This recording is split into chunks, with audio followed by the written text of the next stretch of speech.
Hello, my noble band of outlaws. Outlaw Samurai coming at you live with a video. Ignore the sweat, I had to do some stuff in town. We are finally getting to the review of this, to Outlaw Pimp. Sorry for keeping it for so long. Life kept getting in my way whenever I was going to get around to doing the review on this. Now, as I normally do, since courtesy to Outlaw Pimp, I have all the information right here. So the price of this sword is $412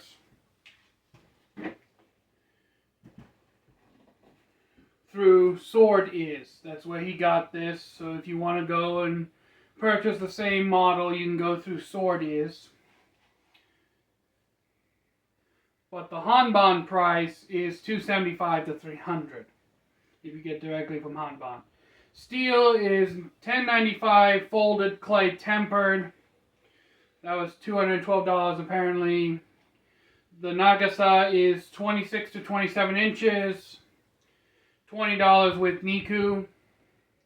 Mirror polish wrapped with Hishigami, so there is at least supposed to be Hishigami paper underneath these nodes on the Ito wrap. I can't verify 100%. I've never owned a sword that had authentic Hishigami in them. For those of you who don't know, Hishigami are little triangle pieces of paper that are put under the Ito wrap to essentially bulk it up. And as far as I'm aware, also help in aiding to keep the wrap tight. It has a Masei Fushira, the Fushira Kashira. Suba is item IT-253, Habaki and Seba HS-15, Minuki M309, Saya S222, Sageo G05. Now, onto the sword itself. This is a sword bought through swordis, but it is also a hanban forged blade. And first of all, very noticeable saya rattle, which is to be expected. Sayas on most of your mass-produced swords, they're going to have pretty much standardized parts.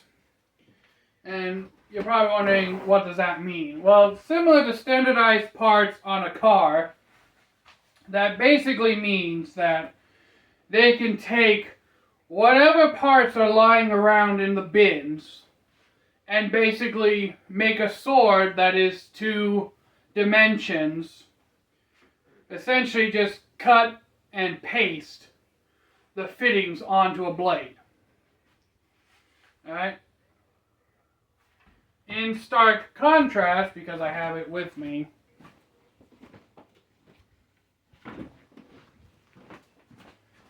the Warrior O, and I say stark contrast because the saya is one that I hand carved and made to fit this. In fact, I actually made the saya fit a little too tightly and cracked it a bit. Not up here. The crack is actually back here, but because of the wrap, the crack doesn't expand. But this is in practice a custom fitting to this sword. I also made an extra seppa, but I'm not going to dismantle this thing to show you. And I did an ungodly amount of work on the saya over the years. With cold steel, you really pay for the blade. Everything else is just an extra. But that's an example of a custom fitting that is tailor-made to fit the sword. These fittings are mass-produced and stuck on. So, especially in this price range, that amount of saya rattle should be expected. Now, on to the actual sword itself. First, the aesthetics. I actually do like this aesthetics very much because it reminds me of another sword, the sword of Rurouni Kenshin from the live action, not from the anime. The anime is better, but that's beside the point. For those of you who don't know, Rurouni Kenshin, or some of you would know it as Samurai X, is about Hitotiri Batosai, or Rurouni Kenshin. Or Himura, Kenshin Himura, I should say. And he was originally a killer in the Bakufu War before the Meiji Restoration. And he was inspired by an actual Batosai, but that's beside the point. Batosai basically means you master Bato Jutsu, which is the art of drawing and cutting, not Ei Jutsu, which is just drawing. But in any case, so he was a killer in the Bakufu War in the manga and the anime. After the war ended and the Meiji Restoration came in, Kenshin vowed never to kill again, so he took up a Sakabato, which is basically a reversed-edged sword. So instead of the edge being on the classic side, it's actually on this side. And he did this so that he doesn't kill his opponents, but if the sword gets pushed back, it kill him, and there's a whole lot of symbolism that I don't have time, nor the remembrance to get into. But his sword in the live actions has a very similar color pattern to this one. I also believe his scabbard is red in the manga. I don't remember. It's been a while since I read it. But all in all, aesthetically, I very much like this sword. Now, there are some things I would personally change, aesthetically speaking. I'd actually make the Fushira and the Kashira more textured blackened iron. Similar to the ones on the Warrior O, simply because it's a more durable finish. But aside from choosing more durable finishes, the sword's overall look is very nice. I could honestly see this being like the standard look of a samurai clan from the Edo period, from early Edo to mid-Edo period. Now,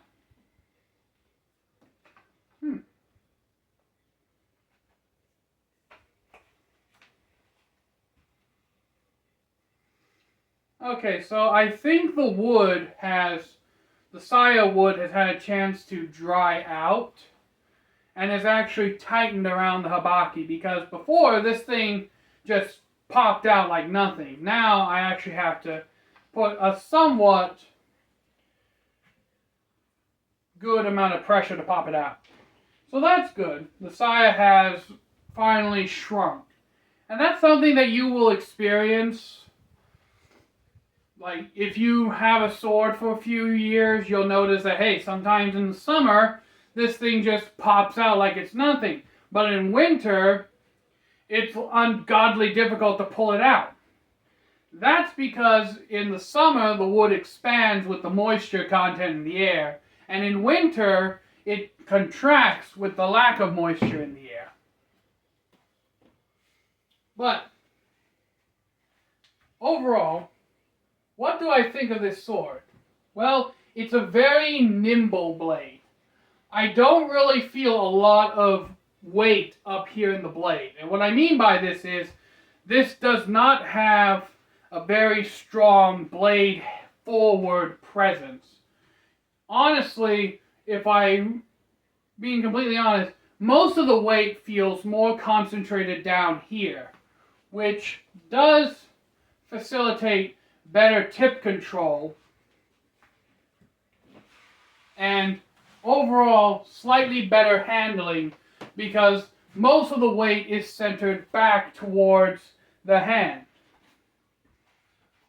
And I know that this is completely ludicrous in comparison, but unlike the Warrior O, I feel most of the weight is around here, which makes for a stronger chopper slasher blade, but the Warrior O is noticeably less nimble. Now, you may not notice much of a difference in handling in my case because this is my favorite sword. I practically swing it every day, so I can maneuver this fairly decently. But I will admit that this is a much easier, lighter blade to maneuver than the Warrior O. Naturally, because it's so much smaller. Now, be that as it may, while it does have good balance and it is quite nimble in the hand, it's not exactly sharp enough. As I mentioned in the cutting video, this edge is, because it has the Niku, or it's supposed to have Niku, I'm not qualified enough to judge the blade geometry to completely 100% verify. To me, this edge feels pretty flat and consistent. But, according to swordis, this blade is supposed to have Niku, so that's what I'm going off of.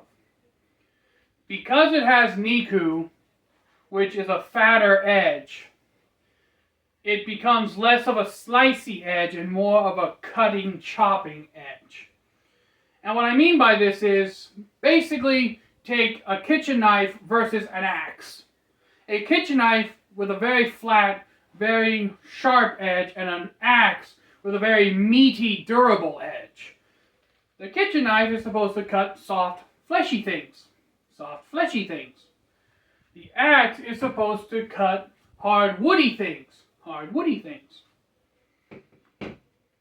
By giving a blade a more axe-like geometry, you do increase the structural integrity of the edge, but you decrease its slicing ability. There's always a pro and a con, a give and a take, whenever you design or make a sword blade or any kind of weapon. You always have to basically optimize it to do one of two things. Either fully go into blunt damage or fully go into slash damage. In my opinion, single-edged swords kind of meet in the middle because you have one side you can slice with, and if you flip this around, you have one side you can bonk with. Slice and bonk. Slice bonk. Slabonk. I just created a new sword term. Slabonk. But in any case, slunk. We'll call it a slunk. But in any case, overall, it's not a bad sword, but because of its edge, because of how, I don't want to say dull, but because of how robust the edge is, it's not a very good pool noodle cutter, which, and I say this with respect, unfortunately, but fortunately, that doesn't really allow us to see its full cutting ability. Unfortunately, because Outlaw Pip doesn't want to scratch up the blade, which I can completely understand, which is why I've only been cutting pool noodles and the like. But at the same time, it's unfortunate because we don't know how well it does against the harder bottle targets. Whether it would slice through them, bat them around, whatever. But it does have a good enough edge that if you know what you're doing and you have proper edge alignment and technique, you can get decent cuts with this. And that's what I'm getting into now. This sword, much similar to the last sword Outlaw Pimp allowed me to review, is not a cheat code sword. It's not like an Albion Principe or a falchion or things like that. This sword basically makes you work for your cut. And what I mean by that is you need to ensure that you have good edge alignment, proper technique, and good follow-through, or you won't get that good cut. So, would I recommend this particular blade to a beginner just starting out? Depends. What are you going to use this for? Are you going to buy this, blunt it, and just practice your drawing with it. If that's the case, yeah, I can recommend it, but if you're going to do that, you might as well just buy a $50 katana, a $50 1045 katana off of Amazon. Are you going to get this and actually do proper backyard, like, bottle shigiri where you're cutting water bottles and pool noodles and maybe the occasional odd branch or twiggly vine? I could say that you could do that, but you definitely want to touch up the edge if you want it to sail through and not have to put in so much work. Are you going to use this for traditional tamashigiri where you're cutting tatami mats and the like? I hesitate to say that this could be used for it, but at the same time, really any blade can cut into a tatami mat. It's just a matter of being able to get through it. And I don't think this would be a bad tatami cutter, but with how narrow the blade profile is, and just with the Niku, it's not going to be a laser beam that slices through. Basically, no matter what you cut with this sword, it's the type of geometry that forces you to learn good edge alignment or you won't be satisfied with your cuts. Also, I personally would take some painter's tape.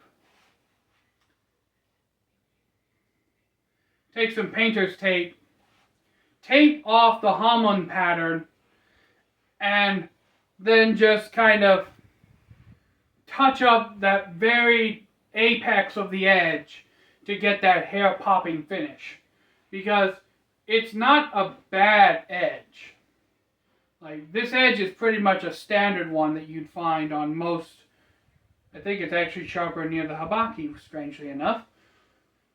But this is a pretty much standard edge that you would get on 9 out of 10 swords from the price range that it's offered in. 400 through swordis, around 300 from hanban themselves.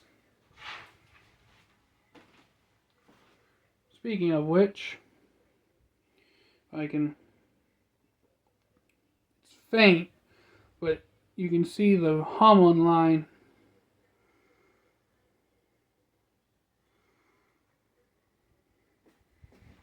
Also, they say this is a mirror polish.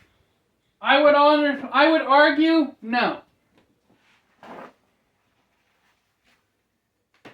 I would argue that this is a high satin near beginning of mirror polish because I cannot perfectly see myself in the blade. If this was a full mirror polish, I could see myself and what's behind me in the blade.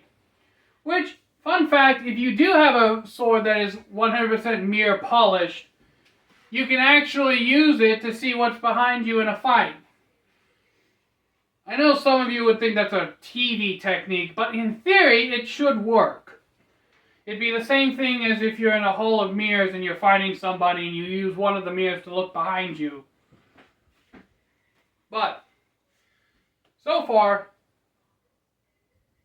while this sword is not a cheat code blade by any means, and it does make you put in the work, it's not a bad sword. I would recommend this for maybe not the beginner, like the complete newbie, but maybe an intermediate practitioner.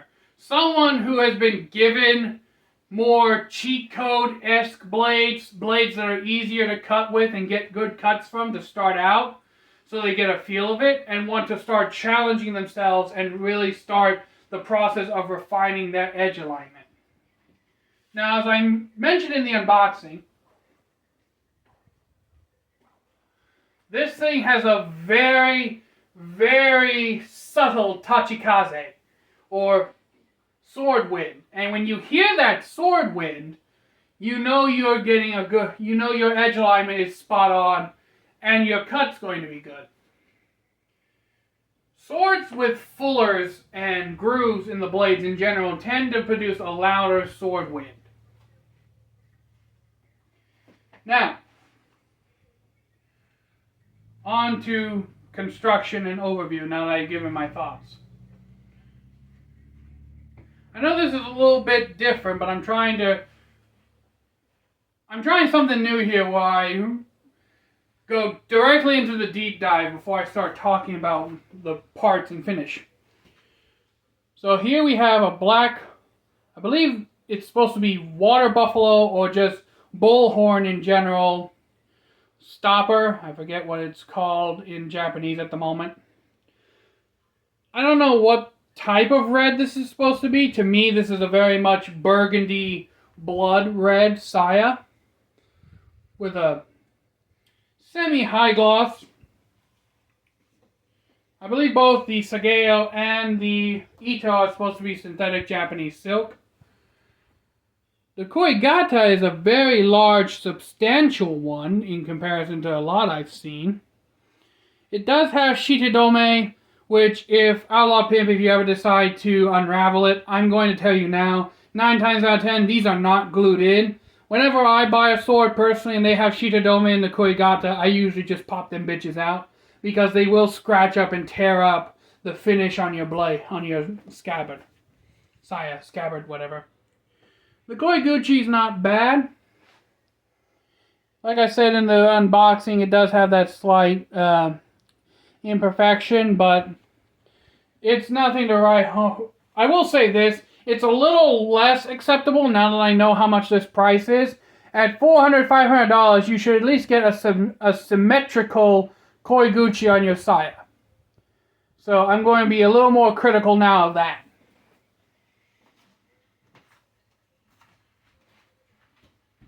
Overall, if I had to rate the saya in terms of looks, with its price in mind, I give it an 8 out of 10.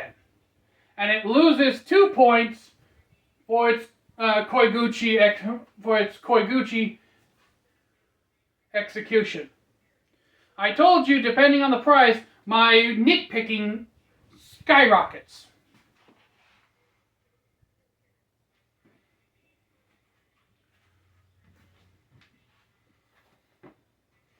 Now, in terms of the sword itself, the blade.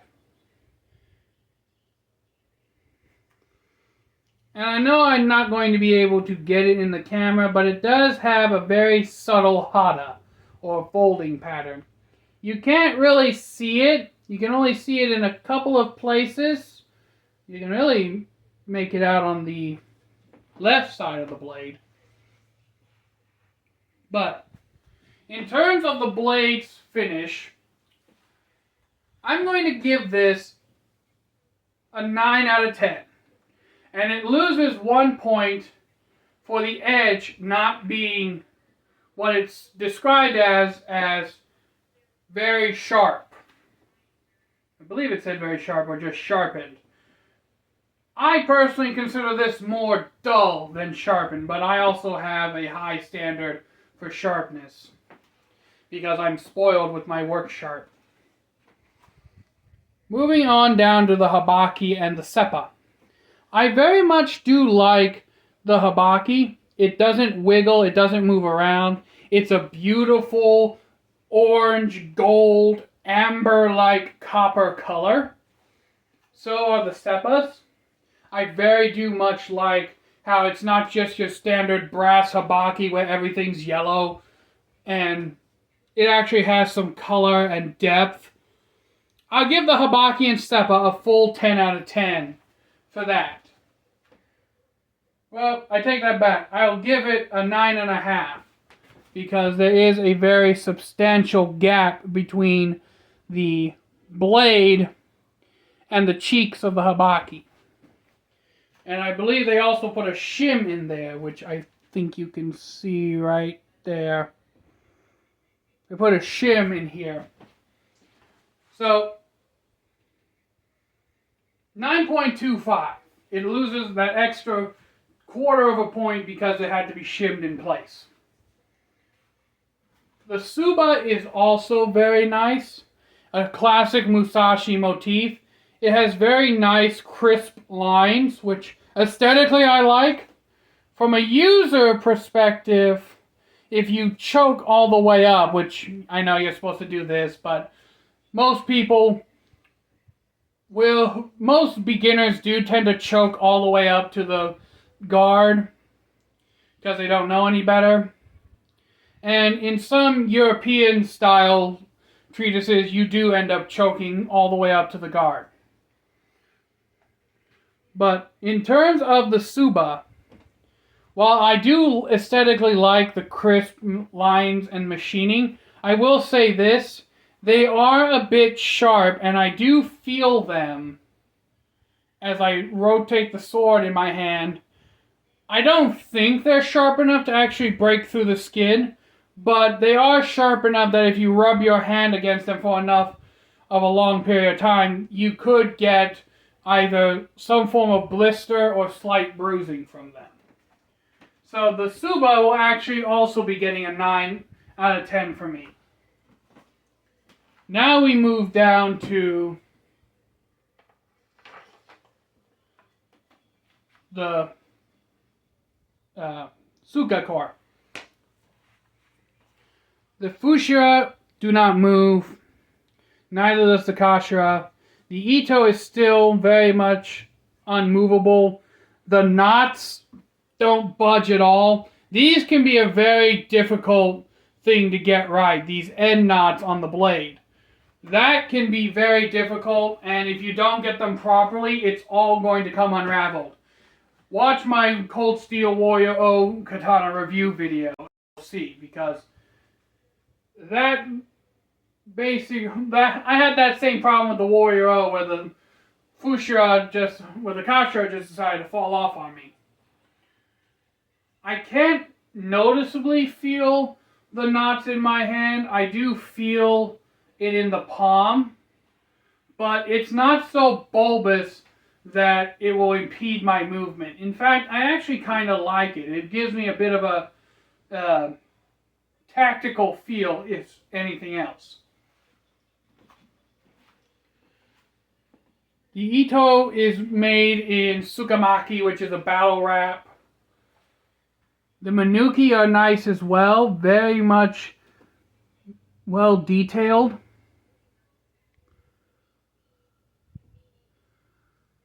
They're very well detailed. Simplistic, but well detailed. I do like the black Samigawa. It does feel real. Now, I can also tell that it's a panel because there's a ridge line right here where they just glued the Samigawa directly on top of the Sukakor. So, overall, I will give the Suka a full 10 out of 10 because there's really nothing wrong with it. It hasn't come unraveled or it hasn't broken or anything like that. Of course, I haven't done extensive testing, so there's that. But at the same time, there's nothing wrong with it. It gets a perfect 10 out of 10. And I'm also going to revise a score that I was going to give this thing, but now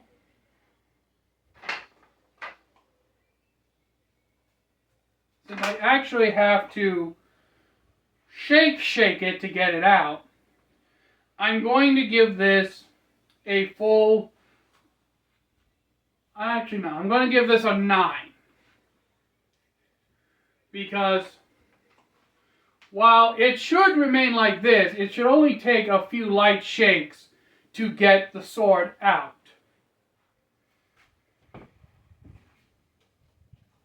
Example.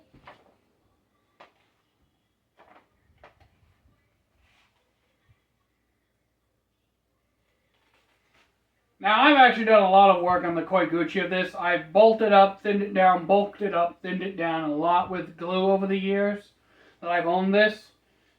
And I've pretty much gotten it to the perfect fit. But yeah. overall, this sword is extremely well made and also very well balanced. If I had to give it a score out of 10, as a whole score, I'd actually give it a 9 out of 10. With personal biases in mind, because I like bigger swords. But without my personal biases, this is turning into a food review video. Without my personal biases, this sword gets a 10 out of 10 for me. Now, I will reiterate, I would recommend this really only for intermediate to becoming more advanced cutters or practitioners, simply because of the trouble you get from cutting and how the blade affects the ease of cutting. So, not something for a beginner, definitely more of an intermediate blade. But let me know what you think down in the comments below, my noble band of outlaws. And until next time, Outlaw Samurai tells all y'all, be crazy rednecks, be safe, use your weapons. I'm out. Peace. And Outlaw Pimp may be providing another fun toy to review. We shall see. I'm out. Peace.